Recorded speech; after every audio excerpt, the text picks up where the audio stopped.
Dungeon 42. By S. Jackson. Chapter 185. Foraging. The morning after the Lepusan meeting, Henry joined me in town. We'd talked about the trip to the other side of the mountain and decided to make a kind of picnic of it. I left catching him up on everything that happened for the walk to the camp.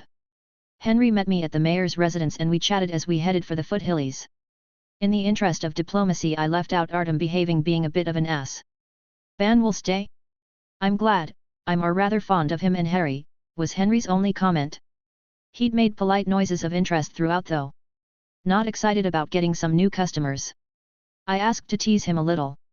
He had a shop and atelier in town but hadn't been as enthusiastic about it as I expected. He did enjoy design and teaching the skill-focused skeletons I'd summoned as his assistants. "I've been playing with your ready-wear idea, I think they'll find my shop quite accommodating," Henry replied, with a smile. "But you're not excited at the prospect?" I asked. He hadn't actually answered my question after all. "Perhaps I will be later, when they take more of an interest in their own designs. What they're wearing now is clearly based on local human clothes," Henry explained. I nodded, understanding why that wouldn't be particularly interesting. The stuff I'd provided in particular was based on human things Elim had given me. The rest of the walk passed in an amicable silence. Getting up to the camp didn't take long despite walking the whole way from my residence in town. The majority of the Lepusan bucks were waiting and eager to go. Even Artem seemed to have lost some of his suspension and was excited. "This isn't going to be all that interesting," I warned. There was forest on the other side rather than desert, but nothing much else. "We'll still be glad to see it," Ban assured me. With that I led them to the tunnel through the mountain that I'd unblocked after telling them about it. It hadn't been likely that they'd go poking around at night looking for it, but I'd taken the precaution anyway. The walk took a while, but the path was reasonably well lit by light stones. When we emerged into daylight again, the Lepusan all seemed dazzled though, so it might have been dimmer than I realized. I had trouble with determining things like that since I could see equally well in absolute darkness. "The farms are tended by earth elves, so they're up in the trees for the most part," I offered as an explanation for why nothing was immediately visible. When no one responded I realized they hadn't been looking for the farm but just looking around in wonder. Like what you see?" I asked Ban. I was at a loss.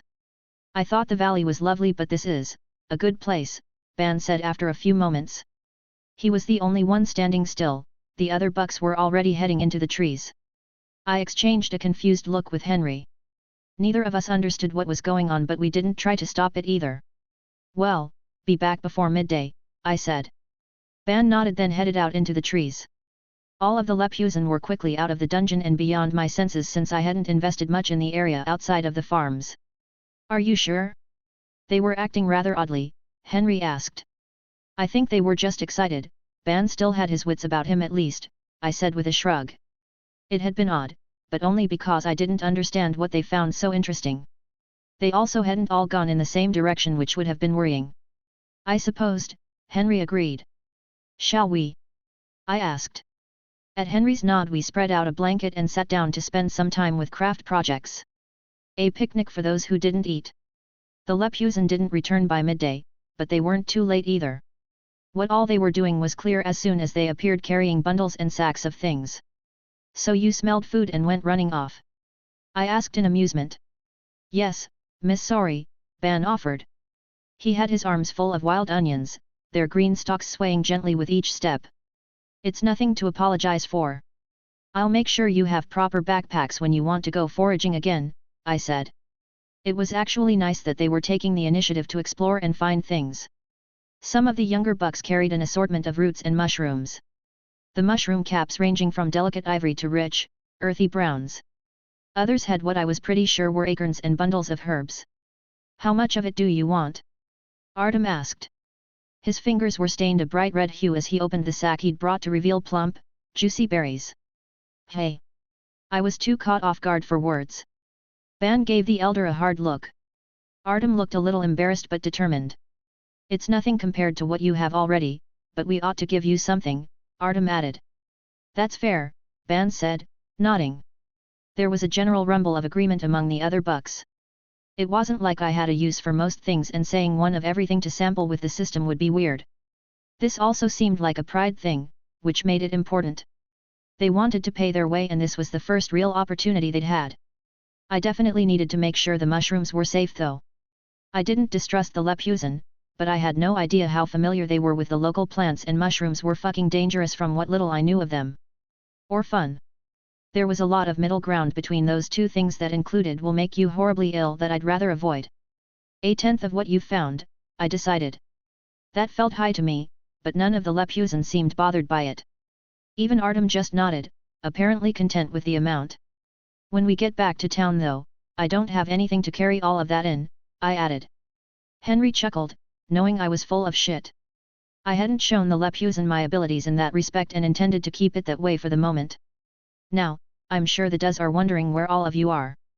So we should head back, unless you all want to go grab some flowers first? Quickly. I asked. That got me blank stares for a moment, then a full-blown stampede as all the bucks but Artem rushed back into the woods. Bunch of idiots, should have already picked them, Artem, chuckling even as he grumbled. Indeed, Henry agreed. Oh? Did you already pick me some? I asked jokingly. With a flourish Henry pulled a flower from his coat. It sparkled brightly in the sunlight and I was stunned for a moment. It looked like a rose made of drops of blood until I could hold it closer and see the intricate beadwork and gold thread veins. I grabbed Henry by the front of his jacket and pulled him in for a kiss. Something that took a bit of leaning down in my current form. I take it you like it, Henry said when we parted a little. As if for breath neither of us needed. Kindly pin it in my hair, I said. Henry kissed my nose before moving to comply. I thought we were the ones who get spring fever, Artem said archly. I nearly jumped. My mind had been on what I'd make Henry as a gift in return, not who was watching us. Mine isn't seasonal, Henry countered. Artem laughed and I felt the acidic burn of what might have been a blush. When the other bucks returned with flowers it was a bit of a relief. The air was filled with their excited chatter as they shared stories of their foraging adventures as we headed back. Chapter 186. The work continues. The day after I introduced the first group of Lepusan to the tunnel, nearly everyone but the children and a few of the elders who were left to watch them journeyed to the other side of the mountain. A few days after that they held more meetings and the dynamic started to change. After a week some moved their tents over to the opposite side, others stayed in the foothills. Ban, Harry, and Gretch were the only ones living in a burrow in the valley. I was curious about what they were discussing but stayed out of it. Eavesdropping would just make it awkward if I wasn't surprised when I should be, and none of them were a threat or likely to become one. Watching them it was clear that having something to do and providing for themselves really lifted their spirits. The two camps were more lived-in looking now, with them adding a woven branch fence around both along with making some rustic furniture. The younger Duz were also getting curious about the valley while the bucks were still preoccupied with the forest. It honestly felt like it wouldn't be long before some of them tried to trade their foraged goods or came looking for apprenticeships. I laughed a little at myself. I'd been trying to come up with plans to accomplish half as much. It was amazing what leaving them alone could accomplish. Henry hummed in inquiry. He was reading a book on a little ledge I'd set up overlooking the area I was working on. He was in skeleton form but still well dressed. A blue shirt with some kind embroidered pattern in a matching thread with black trousers and tall boots. A kind of Ren Fair casual that I appreciated. He'd been patiently waiting for me to explain what I was trying for or ask his opinion about something, but I'd been stymied with some design issues. I was so behind schedule that everything was paint lines on the floor of a massive empty space. Once I had the flow for the paths laid out I felt like I'd be able to make better progress. The next step was blocking the layout. That step was always fast and testing could start once it was done.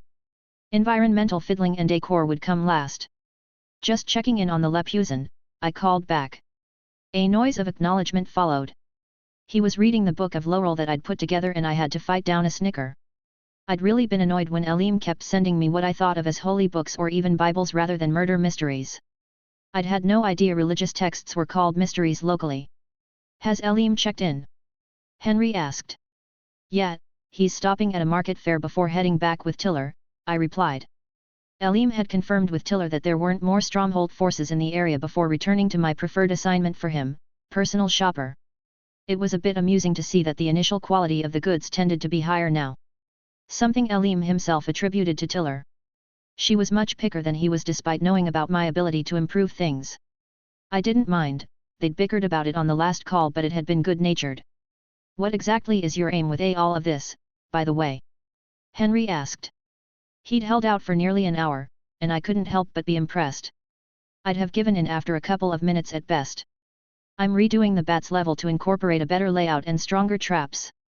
It was a little weak for the heroes party and I want people like the Suns to be discouraged sooner. I don't mind the points obviously, but I want it to be clear this place isn't an easy target for looting, I explained. That had been an aspect of that group's behavior that had bothered me. They'd seemed to think the dungeon had no teeth just because of the safer layers in the blue stack. I didn't plan to alter those too much, but they'd be getting a touch-up too eventually. Ahem, I can understand the impulse, but you were complaining about not having enough layers yesterday. Should that end not be the priority? Henry asked. A very reasonable question that hit me right in the procrastination. I might be a bit low on inspiration for floor plans, I admitted. I'd had plans of a kind, but they were mostly themes and some stubs. Little more than waiting rooms off of the various staircases that led down into what would be the expanded layers eventually. Despite not knowing how I wanted to go about it, I was careful about making sure I expanded my dungeon every day so that I didn't focus too much on the top side. I'd fought down an urge to allocate more mana for surface tiles too. None of the Lepusan had ventured over to that area yet during their foraging, but there had been some questions from Jala about possible farm jobs. I'd resorted to distracting her with a tour of the school to get away from the subject. Under normal circumstances agricultural work was probably easy to get. At present I had the elves running things and I didn't think the Lepusan would enjoy the format. The hanging gardens as I thought of them were arranged high among the trees. They were also a lot smaller than they should have been to support the valley. I was focusing every point of mana I had budgeted for the surface on the far side of the mountain. I needed to expand my territory and the farms immediately. I believe you would best be described as exhausted, Henry offered. I don't get tired, I countered and sounded pouty to my own ears. Physically, no, but you've been so busy you've done nothing simply for pleasure, Henry countered. Pretty sure I've done you plenty, I countered with a snort. There was a flash of blue and I found myself swept into Henry's arms and tilted back nearly horizontal. There was a feeling of free fall for a moment before my natural floatiness asserted itself. Which I've enjoyed, Henry said, kissing me on the forehead. I felt cheated for a moment, but the intensity of his jewels as he looked at me told me it wasn't that kind of conversation. For the moment anyway. But you haven't so much as made yourself a bench in weeks and that word of yours? Fussing? You're fussing over this, Henry said. I wanted to refute the first part but only managed a mild annoyance at the second part. It was true, but having my nose rubbed in it wasn't helpful. And? I prompted. No end, rather a so. So you should have fun. Don't worry so much about perfection and your design rules for now. This is your domain, make it suit you, Henry said. He punctuated this declaration with a proper kiss. It was a while before my brain stopped being of a warm pudding consistency. Henry had thoroughly distracted me for a time and it had been lovely. I felt less frazzled already, but after he left, duties at the atelier to attend to, I considered what he'd said and eventually took it to heart. Rather than get straight back to work, I spent some time with the hounds and playing with the puppies. Blackmore was particularly pleased by this development. She'd been after a good scritch and my fingers didn't splinter like Chris's did. Fireproof or not, bone would eventually give if you ground it on stone long enough. Or sharpen. A thought I made note to keep decidedly to myself. Being called Chris Shive Fingers Phalanges would probably delight him, but I'd rather not have him randomly stabbing people. At least not the mortal variety, and he didn't have easy fleshy targets in the dungeon. The more time I spent relaxing, the more apparent it became that I'd been pretty twisted up in my own head. Anxiety about future attacks and the Lepusan making it hard to prioritize anything but the most basic and entrenched parts of my routine. I laughed at myself for the second time that day, then teleported to the boss room for the bat level. I punched a hole that pierced the mountain on the forest side. It was crude, but the shaft would allow the bats out. There was a cacophony of screeching and softer echolations as a downdraft came sweeping into the room. Like a living storm, the bats began flying in a frenzy as they searched their surroundings and spiraled upward toward the night sky. I'd worry about making it look natural later. Chapter 187. A little fun. It wasn't until the next sunset that I got to watch the bats leave the mountain in a great cloud. Access to the outdoors suited them, and the farm mentioned a sudden drastic drop in undesirable insects. That was just a perk though. Truthfully, they were just fun to watch and I liked the dramatic flair of it. Not that I'd been idle after adding an exit for them. I'd tinkered with it, making it like a natural cave. They'd also been recategorized from boss of the green stacks to environmental hazard. The floor plan edit remained stalled, but that wasn't too much of a concern. Selecting a new boss was the bigger issue, but not one I felt rushed about. The bats would still do the job until I figured out what I wanted to do. In the meantime, I'd added in a couple interesting mushroom options to increase the overall hazard while I was at it. Nothing outright lethal, but a couple with hallucinogenic or mildly toxic spores. The rest were edible or medicinal, though in fairness the difference between poison and medicine was the dose, so some of those were toxic too before processing. Mostly on a whim, I extended the mushrooms down into the moles area after making sure none of them were harmful to them. It wasn't like any of them would die permanently, I just didn't want them suffering if they accidentally were exposed. Or purposely for that matter. An adventurer with some imagination might get up to some messed up stuff with the right materials. I added some crystal formations mostly because I liked the way they looked. They grew larger the deeper one went. None of it interfered with anything strategic, but I couldn't say they added a lot either aside from a couple of floor minor plan changes. Still, it was better than sitting idle just because I was low on inspiration and certainly more fun. The insects for the mole levels also got an upgrade in terms of strength and variety. Something the moles enjoyed as well. Prey variety apparently added to their fun. None of the insects were set to respawn aside from a couple of the stronger ones like squish. Replacements for the rest were supplied by nests which would rebuild if destroyed. Considering what I'd done already, I dropped down to the lava layers to visit the hounds. This time it wasn't just for cuddles, though those happened too. The puppies were still really young in my opinion, but big enough to explore. They also already ranked C and would grow into Bs like their parents.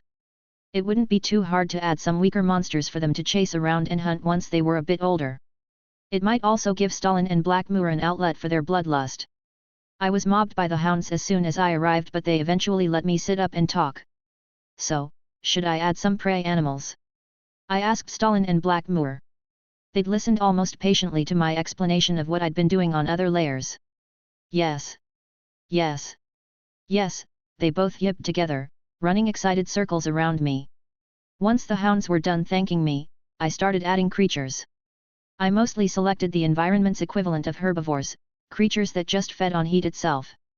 There were a couple of lizards and a few other animals that fit the bill, but I avoided ones that would defend in groups.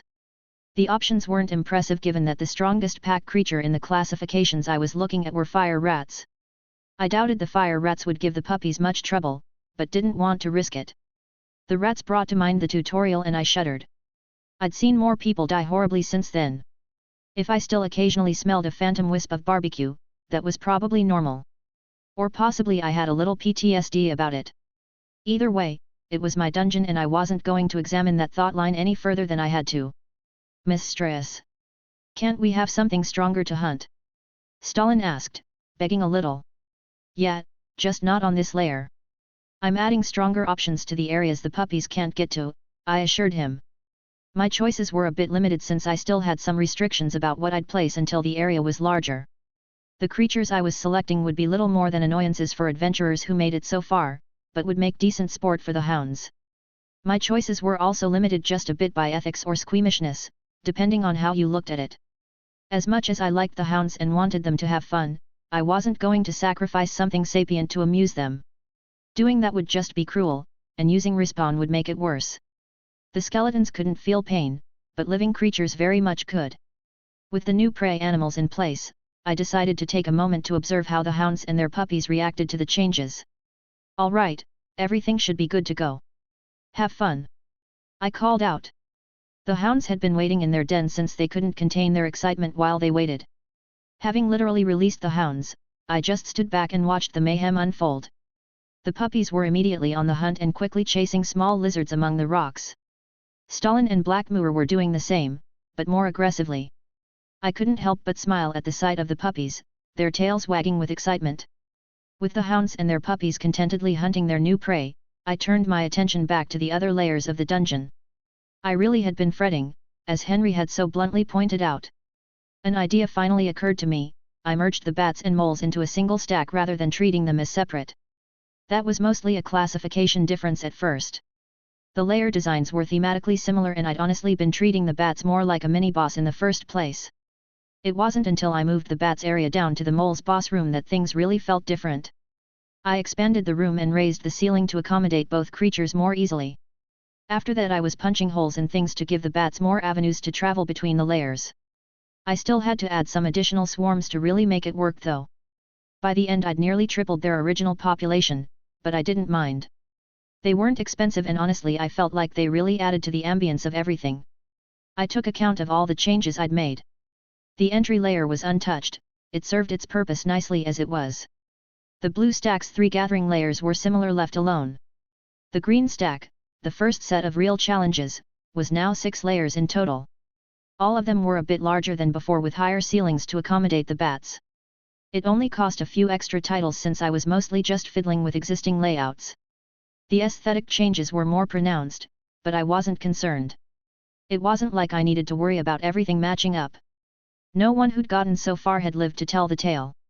Besides, the dungeon being what it was, anyone who noticed a change would likely just chalk it up to magic and leave it there. I still didn't have much in the way of creative energy, but I definitely felt better now. Looking at the yellow stacks I still fought down a win-ce. All of its layers were all basically stubs since I'd decided to increase the number. An idea that was quickly followed by a total lack of motivation. I couldn't help but laugh at myself.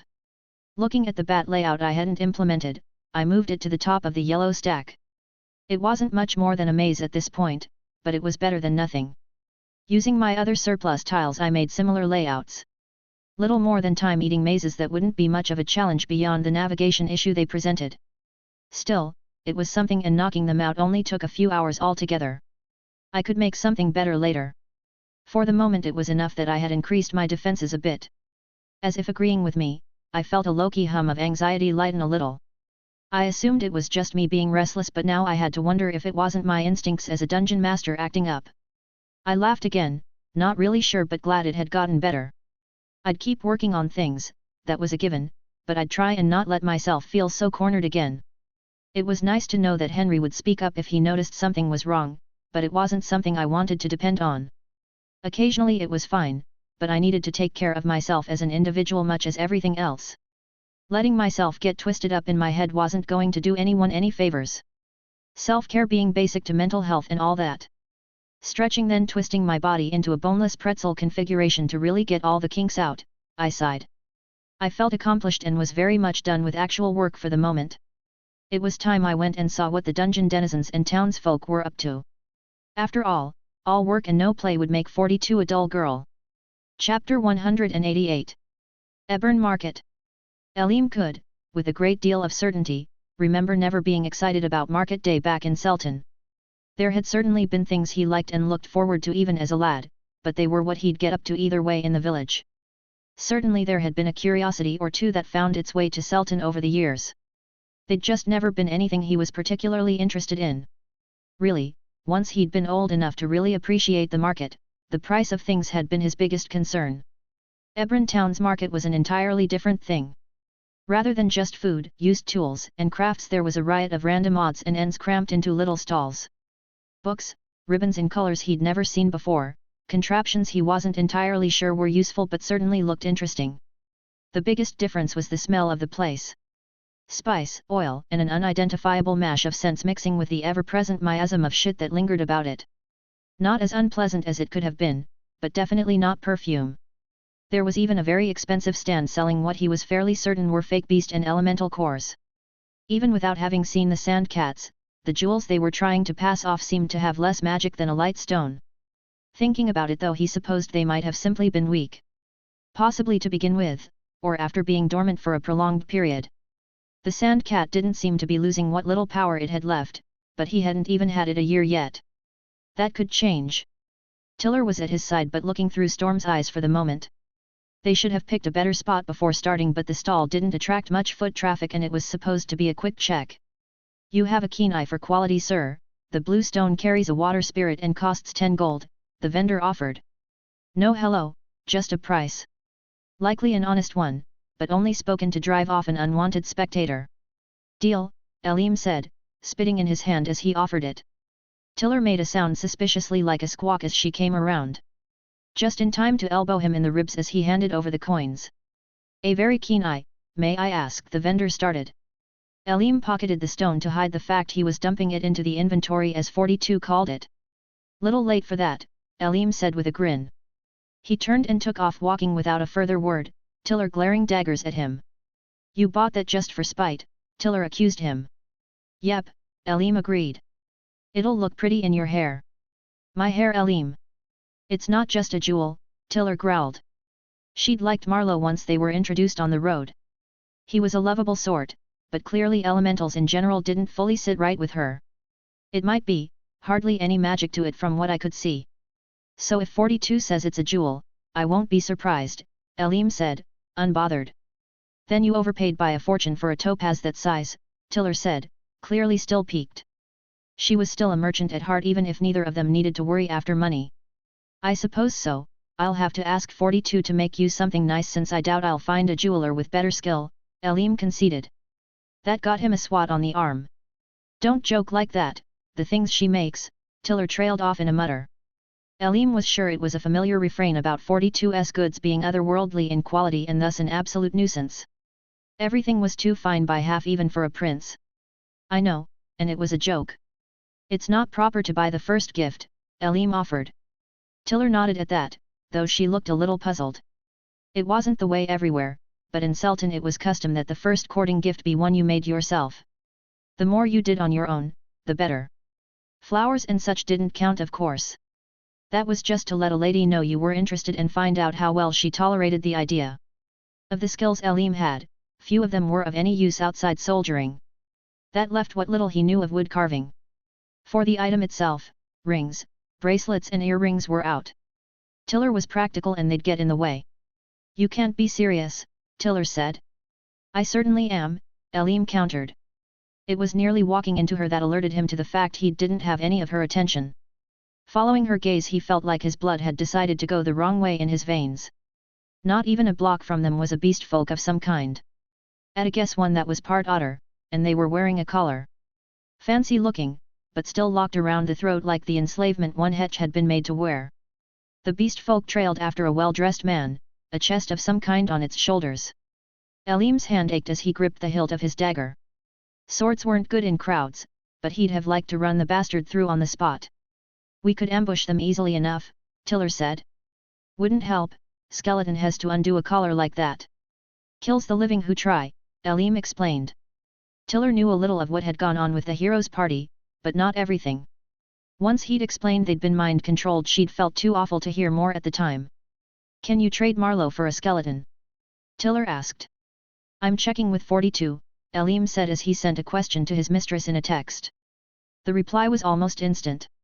Damn, she says no. Can I sign a contract here? Tiller asked. Tiller, Eern said, shocked out of his rage for a moment. He'd expected her to make one at some point, but not for such a reason. What? Tiller asked. Eern found he didn't object despite himself. So he kissed her instead. He'd made up his mind to accept her choice even if he didn't like it. At the moment though, with such a reason, he couldn't help a grin. Keep track of them while I make the deal, Tiller said, biting his lip lightly. Eern did as he was bidden and followed the pair. An easy enough task with the otter man trudging along with the heavy box. The man in front of him didn't look back, assured all was well as they continued on to wherever they were going. His quarry had reached an inn and gone inside to take rooms. He'd followed them in long enough to get an ale in the common room before heading back out. Tiller read faster than Eern did, but he didn't expect her for a while yet. Unlike himself, she'd actually read the full contract and there would almost certainly be a lot to it. Rather than ruminate he found a quiet spot to wait. One that would let him watch the inn but would allow Storm to find him once Tiller was ready. Master, may I help? Marlowe asked from within Elim's shadow. Not if things go well, sorry, Eern replied. Marlowe whined but hushed when Eern held out a hand. He rose out of the shadow just enough to get a good round of scritches before retreating, mollified. Eern regretted not having the hound join him after a while. The wait lasted a couple hours given how the sun's position changed. Thankfully though, Storm eventually circled above before taking off, a clear sign Tiller was on her way. Tiller wasn't alone when she arrived, she had a violet-eyed woman in tow. The woman was a sort of bronze color with pitch-black hair braided neatly in rows and left wild down the back. Not a common appearance, but not exotic enough for anyone to look twice. That she was dressed in leather armor with pants and a greatcoat fitting a mercenary would be more curious to most. Openly female fighters weren't unheard of, but they tended to be on the larger side while she was petite and only came up to Aleem's shoulder in height. At least it's not Chris, Aleem said, which earned him a snort from both women. Agreed, I'm Heather Ellen Phalanges, at your service, Heather said, sketching a mocking little curtsy. Aleem Grey, Aleem replied, giving a courtesy of his own. Heather chuckled at that.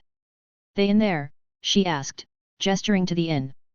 Second floor, corner room on the right by the street, Aleem confirmed. He wouldn't have been able to keep track if the human man had been on his own. It was easy to figure out which room the only beast folk was in. He didn't ask what Heather's class was. He didn't know all of the bones' meaning, but Phalanges meant she was a rogue, which was what they needed. The violet eyes being another dead giveaway if you knew what to look for. I supposed we wait for dark, Tiller said with a sigh. Between the three of them it wouldn't be hard to keep the inn properly watched. Just boring. Nah, I'm feeling like a bit of daylight robbery, Heather said. Aleem got a face full of coat before he could do more than start to protest. By the time he'd thrown it down, Heather was already halfway across the street. There wasn't any way to get her back that wouldn't cause a scene, and he didn't want that. Still better than Chris? Tiller asked wryly. You're only asking because you ain't met him, Aleem responded with a sigh. Chris probably would have added some injury to the insult. Chapter 189. Dead Hands. It was curious being in places outside Stromhold's territory. Everyone looked at them funny when Remick had neglected to order food for Sellos alongside his own. It was why he was having a not entirely terrible fish dinner to himself rather than having to make do with jerky. That he was eating it on the floor of Remick's room rather than a servant's room was because the man was too cheap to rent a better room. This despite him bemoaning having to share space with Sellos. For all his bitching, Remick didn't use the collar's key to punish Sellos, so he considered the matter a victory of sorts. Another benefit of being away, using the slave collar too openly would draw attention. Sellos finished his fish and sighed. If it were for the damned thing forcing him not to speak nor betray Remick, he'd have just bashed the man's head in and accepted dying for it. Now he was forced to carry random things for the man. Sellos had been a porter before the chaining. Remick had overpaid for how little he used his service and the simplicity of the work. It was ironic enough to almost make it funny. I thought this was a respectable place since so few of your kind are here, but the way they looked at me. Like you deserved a servant's treatment, Remick said bitterly as he drank the cheap wine that had come with his meal. He wasn't one for spending coin even on himself. Sellos knew better than to answer back. Remick might be goaded into punishing him, but not killing, spineless thing that he was. The worst he'd do was throw some food or maybe a cup if he was feeling feisty. Sellos closed his eyes, leaning back against the wall to tune out the irritating sound of it. His memories of his life before the chaining weren't exactly pleasant. The Lutron like himself had made a decent living along the river in various trades. Things had been hard, but not unusually. If you were poor enough, it wasn't that much different from being a slave. You couldn't do shit and rich people made choices for you they shouldn't be allowed to. That was just life. It was the collar that made the situation entirely intolerable. Sellos had thought he'd just get free later when it was first clasped about his throat. Those had been the early days, before anyone knew what they really did. He'd have died fighting to avoid it had he known the truth. Almost as bad as having to listen was being bought by a man whose business had nothing to do with water. What possessed Remick to buy someone of the river folk rather than one of his land-loving cousins was beyond Sellos' comprehension. It was like having one of the wolves tend a boat. You could with enough coin, but you'd deserve the funny looks it got you. Things got quiet, but Sellos didn't bother feeling relieved. Remick was probably wetting his whistle while he planned the next volley of his ranting. Like he was reciting poetry rather than whatever bits of idiocy his brain could conjure half drunk. There was a sound, a scuffing kind of sound. Sellos cracked an eye, wondering if he was going to get something thrown at him. Instead he found Remick tipped back in his chair, hands scrabbling at his throat where a thin arm was locked around it.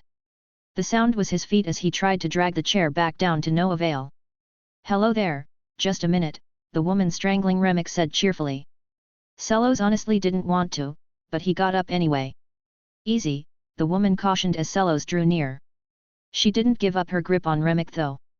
Sellos passed her by, going to the open door of the room and closing it.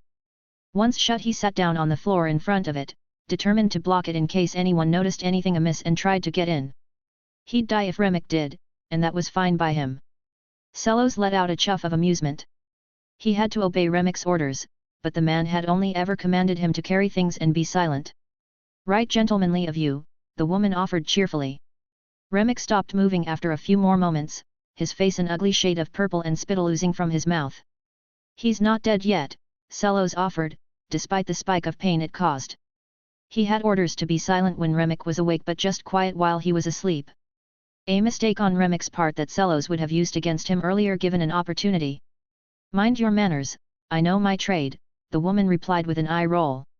He'll be out long enough for us to finish our business, she added. With that she started looting Remek and quickly produced the enslavement collar key. She started walking toward Sellos and he felt resignation deep in his bones. It'll kill you and won't free me. The key doesn't open the collar for anyone but slavers, Sellos explained. He'd seen it, the rare occasion where a slave was given a different-looking collar for whatever reason. One of the folk who made them had to do it, magic types. We'll see, the woman replied with a smirk. She was pretty for a human, good thick hair despite her otherwise peltless state and vivid purple eyes shining from sharp features that made her look like she might not be full-blooded. Sellos wouldn't have ventured a guess as to what, but there was something in her lineage. Enough of it to fuel the sympathy that was driving her to help him. It also apparently made her quite quick because she was already on top of him, reaching for the collar. He barely managed to catch her hands. I'd rather not have a blood debt I can't pay. Killing us both would be kind enough, no need to give up your own life, Sellos said earnestly. His kind and kin didn't take that sort of thing lightly, debts owed. He wouldn't be able to face them in the afterlife if he left such an important one unpaid. Ah, I might start to like you at this rate, the woman said. But I'm a bit past dying. Sellos assumed her absurd words were a distraction right up until something shimmered right in front of his eyes. Like the glinting of gold in a river, but purple like her eyes. It was there and gone in an instant, along with her face. A skull with bright jewels in its sockets grinned at him instead. Past dead altogether, really, she added, the left jewel flickering like a wink. Chapter 190. Just business. The otter man just sat staring at the collar in his lap while Heather went about her business. Ditching the fleshies had mostly been for fun, but she understood that she still had work to do. She shared some of her mistress's distaste for slavery in general and the kind Stromhold was about in particular. Mind magics had existed where she'd been born and first died. A feared magic and for good reason. Magic had seemed like a distant thing to her back then, a fear of the rich worth of the use. She could still recall it, the way the spell had twisted into her brain like a screw and left her little more than a puppet. Why the mage had chosen her for that she'd never known. She hadn't had mind enough to question her state or do anything more than follow orders once it was done. Rakem Soldat, apprentice mind thief of the Shadow Tower, had selected her at random from the group of prisoners taken to practice on. He wasn't skilled but her binding had turned out well so he'd kept her longer than normal. The fragment of information slid into Heather's mind like a shard of glass. It wasn't a memory, she'd never known any of that. The information, as the bookworms in the library called it, simply appeared in the mind at times. Rakem Soldat, her unskilled master. She'd seen him die and she preferred that memory to knowing the bastard's name. That it had been her last had felt fitting. What are you doing? The otter man asked. Heather looked over at him, curious if he were stupid. Putting him in the tub, Heather said. She'd dragged the man rather than the tub since he made less noise in his unconscious state than the scrape of wood on wood that would have resulted with the tub. She hadn't put the slaver in it yet, however. There were still some issues to sort out before that. Primarily if he would be face up or down and awake or not. Why? He asked. This is an inn, a place of business. It's rude to make a mess or ruin the furniture, Heather explained. Her opinion of the man's intelligence going down by the word. There wasn't a reason to be flashy or bother anyone but the target in her book. Taking a breath, she reminded herself that he wasn't an assassin, at most possibly a killer. Those lot weren't really the same thing at all, and expecting professionalism was a bit much. Now, you want to do the honors or shall I? Heather asked. Mind if I drown him? He asked. No, but it takes a while, as I'm sure you know, Heather said with a shrug. Since he didn't mind, Ellen got a pitcher and started scooping out of the larger metal jug that had been left in the room by the fire. Fancy option really, she'd have to remember it. The otter man kept watch on the slaver while the tub filled. Right, deep enough for face down, or did you want to look at him? Heather asked. I want to watch, he said. Heather got back to filling. Once the bath was ready, the process was easy enough. The slaver woke as the otter man put him in the water. The slaver didn't have time to scream before he was under. After that it was just a matter of holding him down by his shoulders while Heather held his legs. The slaver thrashed as much as he could in the confines of the tub, but didn't make enough noise to alert anyone. When the deed was done, the otter man sat on the floor again, just staring at the dead body. It seemed like he was the thoughtful type. Heather wasn't herself, so she was busy wiping up the spilled water.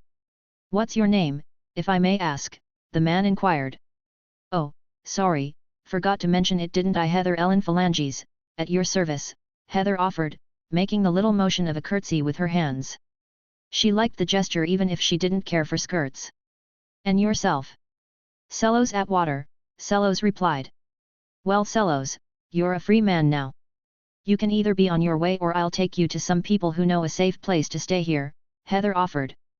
The valley was his best bet, all things considered. 42's word was law and he'd not be bothered so long as he didn't disturb the peace. "They don't mind beast folk?"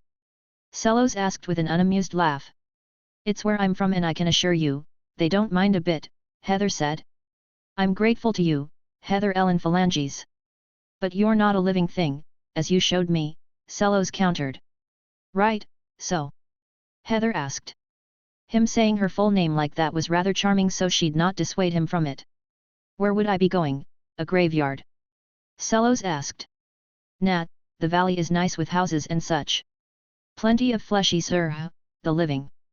Beast folk too, though mostly rabbits and one kind of stupid dog," Heather offered. "Any water?" Cellos asked. "Fall coming down the mountain to make a river and a lake in the valley. Don't feel you have to, just thought I'd offer since you've had it rough," Heather said with a shrug. "I can just go?" Cellos asked. Heather nodded, then reconsidered. She pretended to rummage around in her pocket before pulling out a small bag of mixed coins and tossing it to him. "Now you can. You shouldn't be without money," she explained when he opened the bag and just stared. It was likely a large amount since it included silver. She'd dealt in silver herself when she was alive, none of her targets important enough to warrant gold. "You walk around like this, where you're from?" Cellos asked, gesturing to his face. It took Heather a moment to realize that he meant as a skeleton. She'd left her illusion off after playing her little joke on him. "In some places, but mostly not. Not everyone knows, though I imagine that will change." "Too big a secret without enough of a payoff for keeping it," Heather said with a shrug. She understood 42's caution with not telling all the town folks just yet. It would be better to wait a while and let them see for themselves that none of the local undead were going to come eat them in the night. That and how useful they could be with their skills and lack of dying. Really, if not for being stuck in a dungeon after, Heather really wouldn't have minded being undead back home. At least undead like she was under 42's command. It was incredibly useful and she didn't miss hunger and thirst any. "But it's fine if I know?" Cellos asked. He was definitely a thinker and Heather allowed herself a sigh. She'd never done well with that type. "What's it matter? No one will believe you until they have reason to, and your word won't be reason enough to believe you," Heather explained. That got her a not entirely unpleasant laugh. "I supposed not, I saw it myself and I don't really believe it," Cellos said. "I owe you a debt for what you've done, so tell me. What would you have me do?" "Oh fuck that," Heather said, exasperated. "Take the money and run. Try the valley if you like, leave if you don't think it's a good fit. Do some other thing you come up with. Point is, do what you want to, you're no longer anyone's slave," Heather pointed out, just in case he'd missed that he was free. She had no interest in tying someone down to her by a debt. "I'll be going with you then. I imagine it's a good place to hide from a murder charge," Cellos said. "Murder? I'm a professional. I don't leave evidence unless I want to," Heather said as her illusion snapped back into and the corpse vanished. With the body safely tucked away in storage alongside the collar, she started heading for the door. Elim and Tiller were likely half mad with worry about what she was up to. Heather looked forward to seeing it. Chapter 191. Plotting. If Heather was any indication, Tiller felt certain she truly didn't want to have to deal with Chris any time in the near future. Particularly not together. One bit of waltzing chaos at a time was enough. Took a minute because it seemed polite to let him do his owner himself, Heather offered, jerking a thumb at the Lauderan named Sellos. It was the only answer she'd given and not in reply to any of the questions Elim had asked. Fine, let's move then. Wouldn't do to draw attention, Elim growled. There we are, a nice sensible decision, Heather said approvingly. No serious fuss happened though. Tiller took a few moments to get a cloak for Sellos. He was too big to hide really, but it would keep anyone from immediately noticing he was Lauderan. The last thing they needed was to run into someone who knew his former owner and have them start asking questions. You hid the body? Elim asked Heather quietly once they were a few blocks away. Yeah, convenient thing that inventory. Would have gladly given up a hand for something like it when I was still fleshly, Heather replied cheerfully. Tiller couldn't help a little shiver at the idea but nodded. Elim raised a brow at that. Same. Can't even imagine how much cargo I could have moved like that, not to mention contraband, Tiller admitted. Elim snorted but gave her a shoulder hug rather than argue. He likely had his own ideas about how it could be useful just like everyone else. What now? Heather asked. She was smoking a cheap pipe she hadn't had a few minutes before. Tiller bit back on a sigh. Sticky fingers were the least of their current worries. Once we're back to the inn we'll need to talk more and figure out if why that man was here mattered any, Tiller explained. She and Elim had more than enough time to come up with a plan while they were waiting for Heather and Sellos to appear. The main problem wasn't the murder, nobody would likely even realize that happened. The issue would be who would notice the slaver had gone missing and how long that would take. Sellos, that bastard here for a special reason? Heather asked without preamble. Business, something about a donation to the church, Sellos said with a shrug. Again, once we're back, Tiller said, allowing the sigh this time. Why bother? More likely to get eavesdropped on in an inn than in the street, Heather countered. No point in hiding it now, Tiller muttered mostly to herself. It was true that they had a good view of the area around them and nobody was particularly close. She didn't like feeling exposed while they had such a discussion but put Storm on lookout. If anyone was trying to spy on them then there was a good chance the hawk would notice. Do you know anything more about the donation or what church it was for? Tiller asked. There's only one church for people like him, Strom. Still, he was on about getting something from this one. It's what he did mostly, went and negotiated for the seekers to get things, Sellos said with a shrug. Tiller was about to say something when she noticed Elim go still. Not like he was on alert, a different sort. She didn't need to see him gripping his sword to understand the problem. Just the mention of seekers was enough to boil his blood. You take his things earlier? Might be a clue in there, Elim asked Heather tightly. Everything, but nothing but money and junk turned up in the inventory, Heather said with a shrug. Do you know which church it was? Tiller asked Sellos. No, I wasn't allowed in really, but I could take you there, Sellos replied. Did he still have business with them? An appointment? Tiller asked. Elim wouldn't be picky if a church took the side of slavers and she didn't feel like dealing with that kind of a mess if it could be avoided. At least not without some planning and he clearly wasn't in a mood for that. Tomorrow to pick up whatever it was. It was the last thing he had to do here, Sellos explained. Then we'll go tomorrow, if you'll help. Elim can't pass for that man but if you're with him and it's just a pickup they might not question a new face like they might otherwise, Tiller offered. She was grateful there was still an appointment, it would give Elim some time to calm down. Want to take things slow? Elim asked, curious rather than suspicious. A bit, Tiller replied. Elim wasn't hot-headed exactly and honestly had a better sense of strategy than her most of the time. The trouble was that Tiller liked things to be orderly and to scout the situation first. He'd be happy enough to just get on with things as they were given the circumstances. He'd be clever about it certainly, but it would leave her uneasy. Churches, even the lowest of them, weren't to be trifled with lightly. A God that wouldn't move for the suffering of its believers oftentimes would defend its holy ground and clergy. An act of self-preservation since they needed them to spread their faith after all. They were getting near to the inn and soon the streets would turn narrow. It was time to stop any serious topics for the moment. I don't need rest, boss. Anything you want done just now? Heather asked. Tiller looked to Elim who just shrugged, leaving it up to her. If you can be discreet about it, go see what you can find out about the goings-on in the town. It's strange that anyone from Stromholt should be able to do business here easily, Tiller decided. Discretion is my middle name, Heather said, giving an imitation of a curtsy. I thought it was Ellen, Sellos said. Heather discretion Ellen Flanages, Heather said without missing a beat.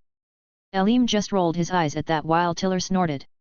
Not in the mood to bullshit further, Heather took off in what was probably a random direction. It didn't seem likely that she'd find anything, but it would keep her out of Tiller's hair for a bit at least. Are you sure about just turning her loose on the town like that? Elim asked. Didn't hear you trying to stop me, Tiller countered, curious. Oh, I wouldn't dream of it, Elim explained. I just don't imagine things will stay quiet if she actually does find anything out. Don't particularly care if it's just slavers. I just don't want to go rushing into a church without knowing more. They aren't to be fucked with lightly, Tiller said with a shrug. She didn't particularly care if Heather went and slit the throat of every slaver inside the town walls. Getting the wrong side of a church was an entirely different thing though. Fair, Elim agreed, leaning in for a kiss. You're both mad and I'm pleased to be along for this, Sellows offered, laughing for the first time. Chapter 192. Crystal clear. Heather didn't turn up that evening, but neither Tiller nor Elim were surprised by it. Skeletons didn't have mortal needs, so it wasn't like the woman would come around begging for dinner. They discussed the plan for the next morning, such as it was. Being honest, Elim's mind was on finding a stall that sold more exotic woods than he'd been able to so far. He was taking the matter of visiting the church seriously, but with little to go on he had little to think about. A more appealing line of thought was the fact he'd settled on a pendant for Tiller's courting gift. The trouble was he didn't want to use a common wood. Fancy materials wouldn't make up for his skills, but she deserved something nice and he wanted an interesting color. Paint would fade or chip away, but the natural color wouldn't. They slept in separate rooms but met to have breakfast together in the morning. Sellows slept in for a while but turned up in the dining room when their meal was served. Heather made an appearance not long after that. Find anything? Elim asked. Nah, nothing useful, Heather admitted cheerfully. She joined them at the table, sitting next to Sellows. Rather than sit still, she took out a coin and started juggling it between her fingers. Well, Sellows, if you're still willing, I think it's about time we head out, Elim said as the other man finished his meal. He'd ordered fish and vegetables, so it had been a little while in the cooking. Sure, Sellows said easily. Not too quick. You're a bit empty-handed, Heather cut in. She placed a pair of sheathed knives on the table. Elim recognized them as 42's work immediately. The scarbards were too nice. My thanks, Sellows said simply as he took the blades. Arming Sellows made sense. Elim had planned to do so on the trip over from a normal shop. Asking 42 for blades for him though felt more like a gift than necessity, particularly given the water-themed tooling on the sheaths. Heather would have had to ask for that. Let's be on our way then, Elim said simply. He was curious about Heather's motive, but it wasn't worth making a fuss over. Per the limited plan, Tiller and Heather hung back once Sellows indicated they were getting near the church. They'd keep a lookout while Elim and the other man went inside. The only trouble was the area they found themselves in. Given who was involved, Elim had honestly expected to find himself in the slums. Instead they were in a modest but still decent part of the town. The church itself was average size and well maintained, its stone walls weathered but solid. A simple wooden sign depicted a brilliant sunrise in faded colors. A nameless Church of the Sun, the sort any town big enough to have more than 2 churches in it would have. What exactly they believed would vary a bit, but generally they were all about comfort and blessings. They were also more inclined to heal the poor than other churches. Elim had gone to a similar one close to Sultan to try and help his mother with her poor constitution years back. They hadn't been able to do anything, but they hadn't tried to charge him anything either. They'd been kind. You sure this is the place? Elim asked. Yeah, sat staring at that sign for a good hour last time, Sellows confirmed. Elim took a deep breath, steeling himself. He'd been expecting something more sinister, or at least shady. The familiar building left him uneasy in a way a more dangerous place wouldn't have.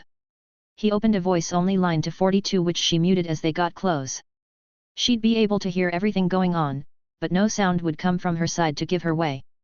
A very strange function for a communication spell in Elim's book, but handy at the moment. As he entered the church with Sellows, Elim was struck by how normal it all seemed. Wooden pews lined the main hall, and sunlight streamed through simple stained glass windows. A few parishioners knelt in prayer, while a young acolyte swept the floor near the altar. An older man in clerical robes approached them, a welcoming smile on his face. Greetings, friends.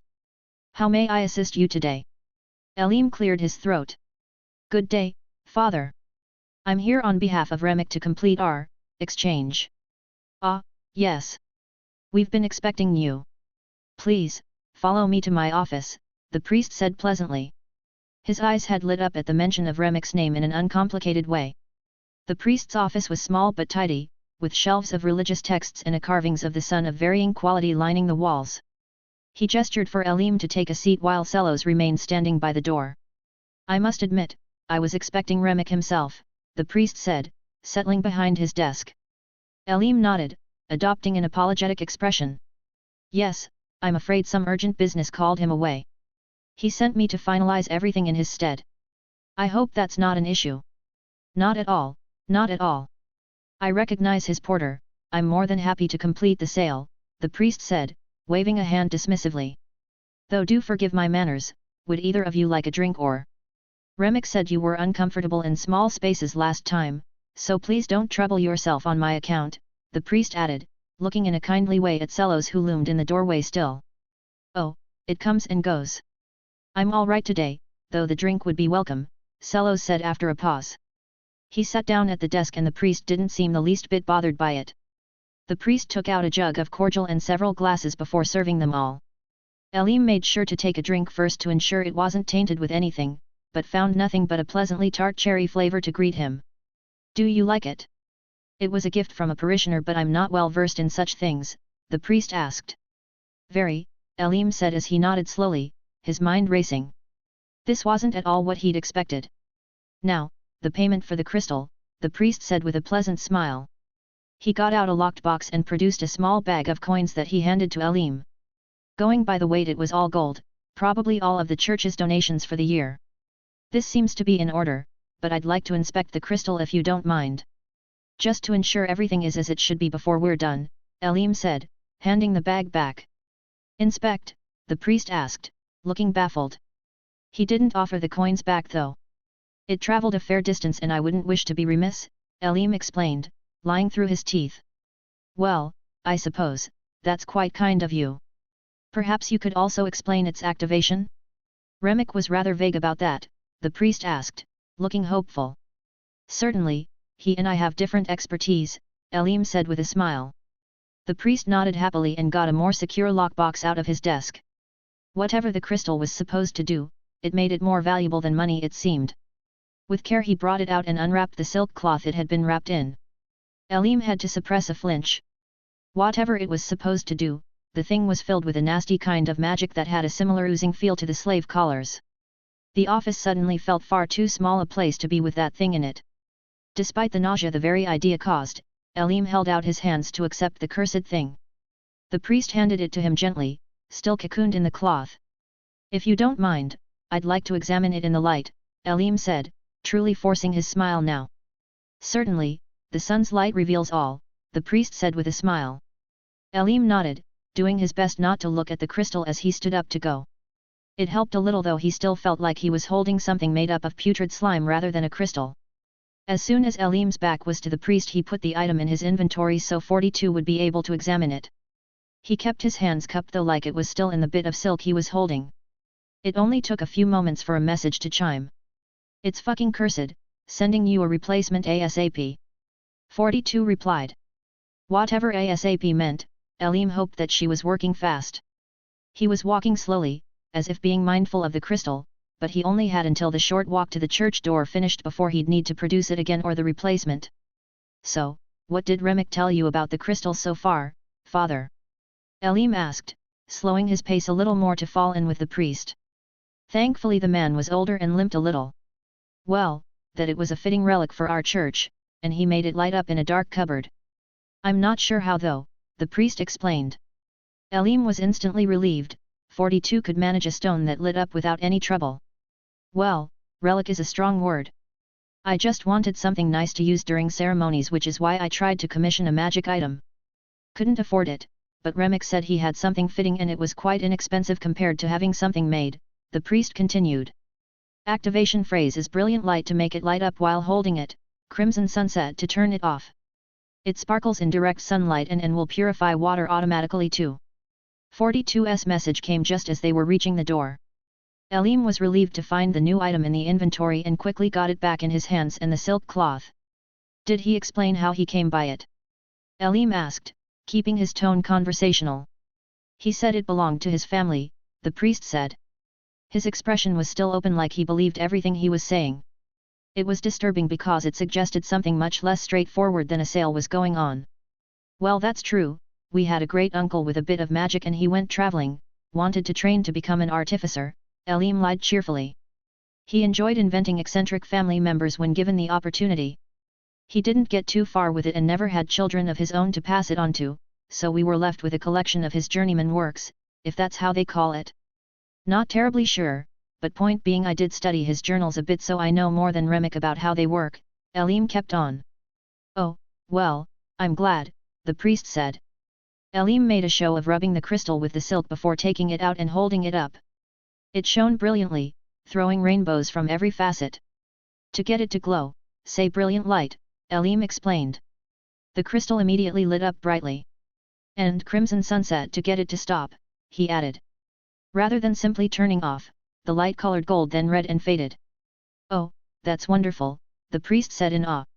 It will also purify water, though I can't say how much. My great-uncle didn't put that in the journal and my family was always reluctant to get it dirty, Eern added. It didn't really need the extra feature, but he knew 42 would be cross with him if he left it out. She was particular about water, as he well knew. Young man, truly. I haven't paid you enough for this. The mages would want 10 times as much as Remick asked for it. I can't in good conscience, the priest cut off, looking mournful. He was clearly struggling with himself to get up the nerve to give it back. You know, not many people would admit that, Eern offered. Well, I'm bound to honesty by my vows, the priest said with a helpless shrug. Bound was an exaggeration, there was no contract magic on him. So oath or not, he was just a man who'd made a promise, but he was clearly trying to unhold it. My mother's been weak all of her life, and it was the Church of the Sun that was kind to us when others just demanded coin we didn't have. So for your honesty, priest, keep it. Just promise me you'll use it to help people, Eern said with a grin as he handed the crystal back. That let me at least pay what was agreed. The priest said and turned to hurry back into the church. Eern managed not to laugh as he turned and made for the street. He wasn't going to accept a single coin and was glad that Sellos quickly followed. Chapter 193. Conspiracy. Rather than head straight back to the inn, Eern and Sellos met back up with Tiller and Heather a few blocks over from the church. They found a fountain to sit around, the rim providing a bench and the water likely loud enough to keep anyone from overhearing anything. Tiller looked relieved after he explained what exactly had happened, while Heather just looked bored. So the bastard was just selling fake goods?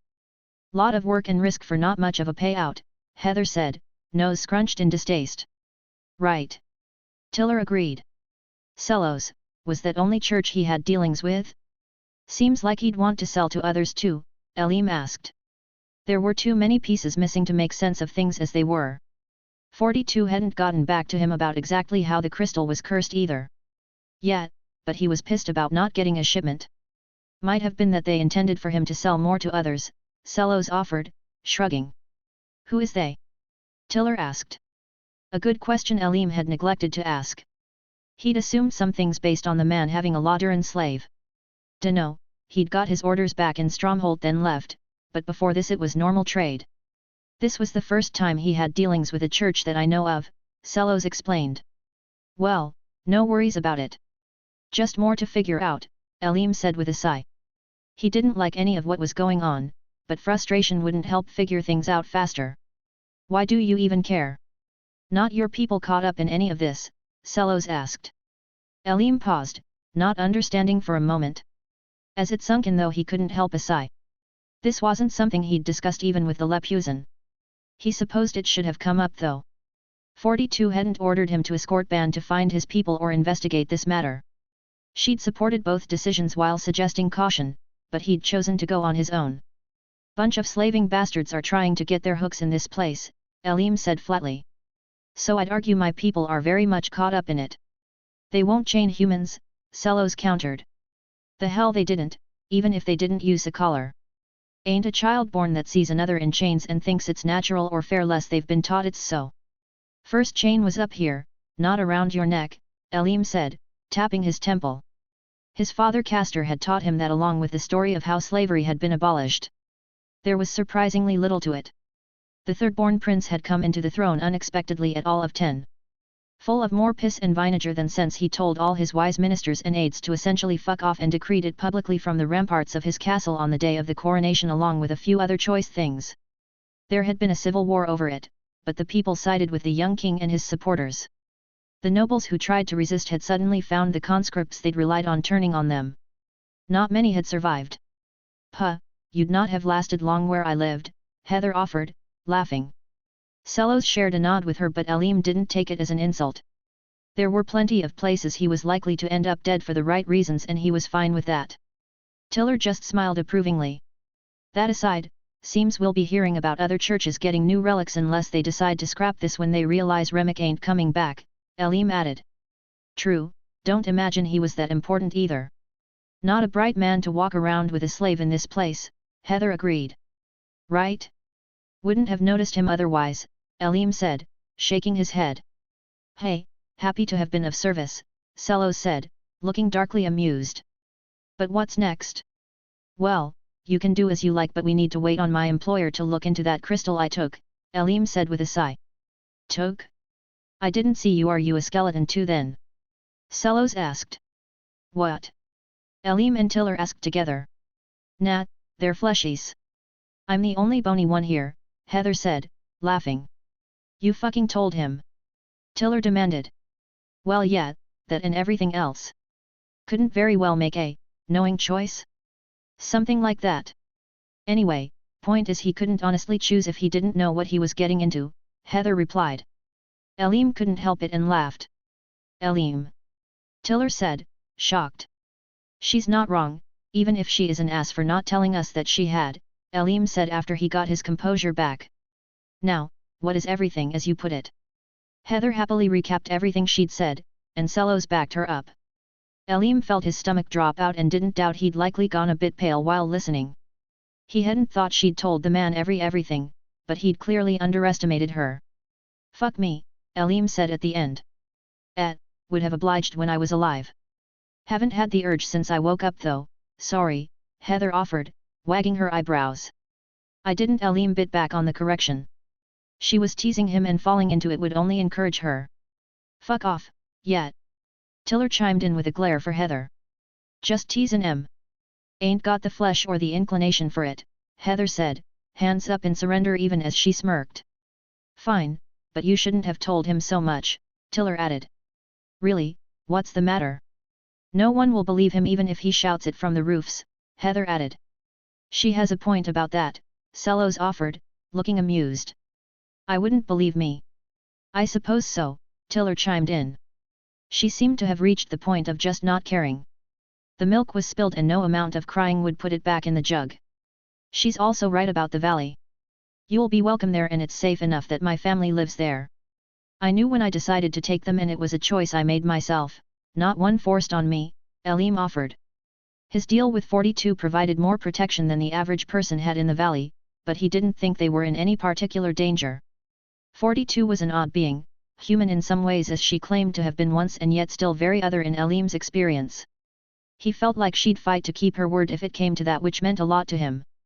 "But don't feel you have to," he added. I'll keep on with you lot for the moment and think about it," Sellos said after a moment's thought. "Fair," Eern agreed. Heather seemed pleased, but Eern was distracted by an incoming message from 42. "Eern. Not sure what the actual hell is being planned, but it is not good. That item had a curse on it that would add conditions to any pact made using it as a medium. Pretty sure weddings and such count as pacts. So it seems they were going to bind anyone the church served with this hunk of cursed garbage. Thank you for finding this, let me know if you want anything as a bonus." "Aw shit," Eern swore. That was not going to be easy to deal with. Chapter 194. Illusions. The bullshit cursed crystal sat on my desk in my workroom amidst piles of layout drawings and random doodles of other ideas. Like most of the magic items I'd encountered that originated from the outside, it was garbage quality aside from the curse mechanism. It wouldn't have even given off as much light as one of the pebble-sized stones I used for lighting, despite being nearly the size of my palm. Like the crappy healing potions the hero's party had, I found it offensive on a basic level. I put more time into designing tabards for the dungeon raid games than whoever had made this had expended in its creation. Cheap garbage quality, I cut off, swatting the crystal off my desk in frustration. Normally I didn't have much force, but this time it actually tipped over and fell. I watched with interest as it plummeted to the floor and shattered. Even a lump of crappy glass wouldn't have done that. The fuck? I muttered as I picked up a shard. I'd been expecting a chunk, but no. I'm not surprised it was hollow, Eern offered. Whhhyyy? I asked. I knew almost nothing about magic or what one should expect from it. Eern ignored my question, squatting down to shift through the pile of shards. After a moment he picked out what looked like an iron ball carved with crude symbols. Even your magic items aren't so clean as this was. There should have been lines of runes or other magical diagrams on it to create the effect, but I saw none, Eern explained, pocketing the ball. I didn't get any indication it had more magic on it to hide anything, just that it carried a curse function, I protested. I should have been able to see the ball inside the fake crystal, but I hadn't despite examining it. It's likely a property of the material they used. Check it now that it's no longer part of it, Eern said with a sigh. Oh. I hadn't thought of that, I admitted as I did as he suggested. Yes, you seem to forget that you only get an item's effects and triggers rather than its composition unless you break it down, Eern said flatly. Well, I can't forget what I didn't actually know. I honestly hadn't put that together, I admitted. I tended to eventually break things down to study them with my materials table, but hadn't considered what the two-step process meant in context. I'd have to be more mindful about putting things in the deconstruction sooner. I suppose I'll have to settle for you knowing now, Eern said. As far as jabs went, that was almost playful coming from him. Neat, now give me the ball back so I can break it down too, I said, holding out my hand. I hadn't intended to let him just walk off with a cursed object in the first place. Now I had a reason to be a little less polite about asking for it back. Mistress, I would prefer to study it in its intact state, not just the blueprint, Eern said even as he handed it over. It went into my inventory, but I didn't immediately throw it into the Deconstruct tab. Why? I asked. I wish to compare it to the other stronghold items we've acquired. Their construction bothers me, Eern explained. I considered for a moment before making a copy to keep for myself and handing back the original cursed ball thing. It wasn't exactly a strong argument, but it was enough. Eern didn't often ask me for things outside of lab equipment, and even that had tapered off once he had the basics. The fact they've all been trashed here bothers me. Magic is precious here, but low-quality ingredients and other things are mixed in, I said with a sigh of my own. It might have been an issue of access, but I couldn't be sure. That would involve finding magic potion and item makers and checking how they source their raw materials. I understand. The designs of the spell structures are effective but inelegant. I can't see a true mage making such rushed work even if the item isn't a powerful one, Eern agreed. Well, I'm lucky you know that. I'd have just assumed it was ugly because they sucked at drawing, I said with a chuckle. As irritating as Eern could be at times, he understood magic in a way I didn't. Luck has nothing to do with it. You summoned a magic user and I was an apprentice wizard in life, Eern said. I paused, curious what brought on that admission. I understood his skill set didn't match up with his current sorcerer class, but he'd never talked about that or why he'd wanted the class specifically. Apprentice. I said, genuinely a bit surprised. Of 50 years, on the cusp of becoming a journeyman within the magic tower. Exceeding a mortal span is a basic requirement of lasting long enough to learn anything, Eern explained. Hey, I had no idea, I admitted. I'm sure it's not entirely dissimilar in other worlds, even if perhaps they don't have towers. Speak with the others and they'll likely outline something similar, Eern said with a rare shrug. You haven't really talked to the other mages, have you? I asked, despite knowing the answer.